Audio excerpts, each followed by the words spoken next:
Xiomy here. So today I decided to do a tag. Now I really wasn't tagged by anybody to do it. I just saw the questions and I thought that it was very intriguing to do. Now it's called the Reader's Problems tag and it was created by About to Read. And I thought they were very intriguing and very interesting, so I decided to do them. And let's get into this. I'm going to read the questions as obviously. And obviously give you the answers. The first question says, you have 20,000 books in your TBR. How in the world do you decide what to read next? For me, I honestly force myself to read. Sometimes I am in a reading slump, and I don't want to continue reading about anything. Recently, I was in a Shadowhunter slump. I didn't want to read anything else but books from the Shadowhunter realm.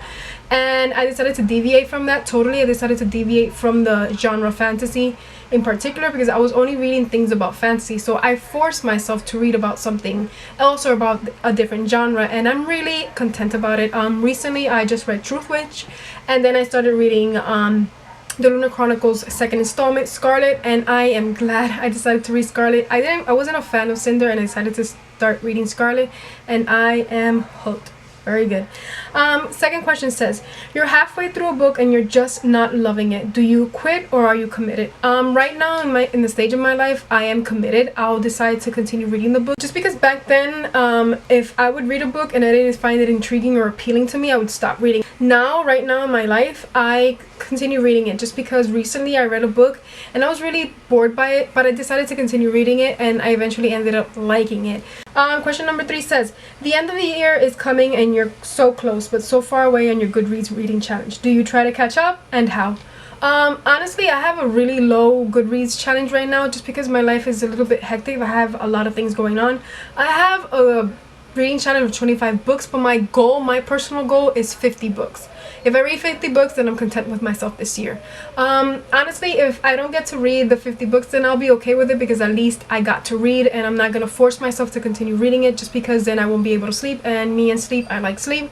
And I always have to take my little breaks just because I have to play with my 2 babies, my 2 dogs, I have to play with them. So I basically am not gonna, induce a heart attack or anything like that if I don't get to finish my Goodreads goal, or if I get to reach my Goodreads goal. If it happens, it happens. If it doesn't, well, then I'm okay with it. As long as I'm reading and I read something, I'm okay with it. I'm content with it. Number 4 says, the covers of a series you love do not match. How do you cope? I don't think this is something that I'll kill myself over. I mean, I love covers of books is one thing that does draw me even more into buying the book, but if I have different covers from them, I don't mind. Right now I have the Mortal Instruments. I have the first 3 books in the new covers, but I have the entire series in the old covers. I'm not gonna go ahead and buy them and go crazy over it. As long as I have the book, I'm okay with it. It's not that I'm gonna go crazy over it. Number 5 says, everyone and their mother loves a book you really don't like. Who do you bond with over your shared feelings? Honestly, no one. To you. I bond with you, camera, with you, people who watch me. I recently had a friend that really did like I recently had a friend that really was hooked with 50 Shades of Grey, and I'm not intrigued by that book one bit. And I've listened because I listen when somebody's intrigued by it, and everybody likes that book. I'm like, okay, no problem. But I'm like, no, I don't like it. I respect what you read, but if I don't like it, then I'm not gonna pay attention to it, just because if I don't like it, then there's no way in hell that anything's gonna make me pay attention to it. So I just bond with myself because I honestly don't have anyone to talk to. Question number 6 says, you're reading a book and you're about to start crying in public. How do you deal?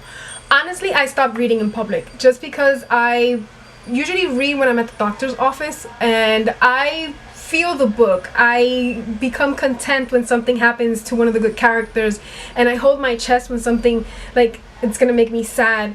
And once I noticed that I was reading a book and then I grabbed my chest and I was like, like I was feeling something, and honestly, there was a person that was staring at me, and this is the way he was staring at me.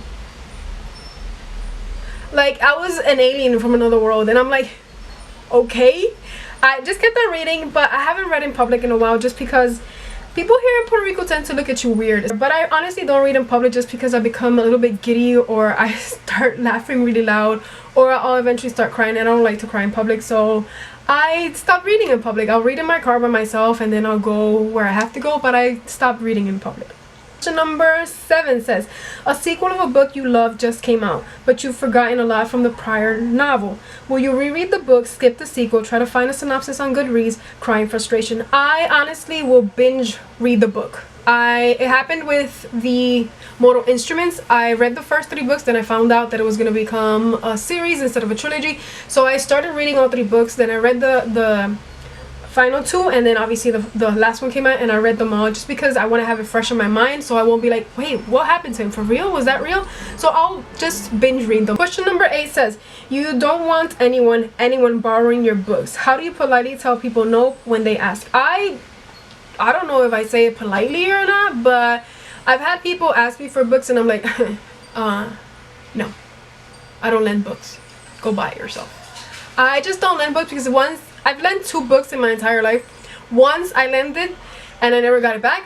And the second book that I lent, I did get it back because I know that she was going to treat it really good. But I don't lend books. And I'm very honest to people who actually want to borrow books from me. Unless I know that you're going to treat the book with the same love and the same care that I treat the book, then I'll lend it to you. But if I have that vibe that I know that you're not going to treat it good, or you're just gonna bend the pages and just destroy the pages, then no, I'm not lending you anything. And I'll be honest, I'll be like, no, it ain't happening. Honestly, I'm very blunt, so yeah. Question number 9 says, reading ADD. You've picked up and put down 5 books in the last month. How do you get over your reading slump? I just said it. I basically force myself to read a book, so that's what I do. I force myself to read a book, because if I don't force myself, then I won't read. And if I fall in a reading slump, trust me, I'll spend months without reading, and that's something that I want to deviate from. So I just force myself to read, and if it's something that I'm like, oh, I don't want to read now, I'll just force myself to something that I have on my most anticipated books list, so I'll read a book from that one. Question number 10 says, there are so many new books coming out that you're dying to read. How many do you actually buy? If it's on my most anticipated list, then I'll buy it because I really want to read it. And if I'm intrigued by it, of course I'm going to buy it because I really want to read it. Question number 11 says, after you've bought the new books you can't wait to get to, how long do they sit on your shelf before you get to them? It basically depends, because sometimes I buy books in advance and I just leave them there because I know that, eventually I'll go to read it. But sometimes they can stay 3 months on my reading shelves or on my reading TBR list. It just depends how fast I pick up the pace, because sometimes I might have a book on my TBR, but I might buy a book that I'm more intrigued to read, so I'll read that one and skip those for a while. So it basically all depends. It depends on my reading mood and how fast I'm reading and my reading pace. So basically it depends on that, and if I'm intrigued by it, I'll pick it up first. If not, then I'll skip it and I'll read the books that I have now. Well, that's it for the Reader's Problems tag. I really want to thank you for watching, and I hope that you enjoyed my questions. I want to thank you again, and until next time, peace.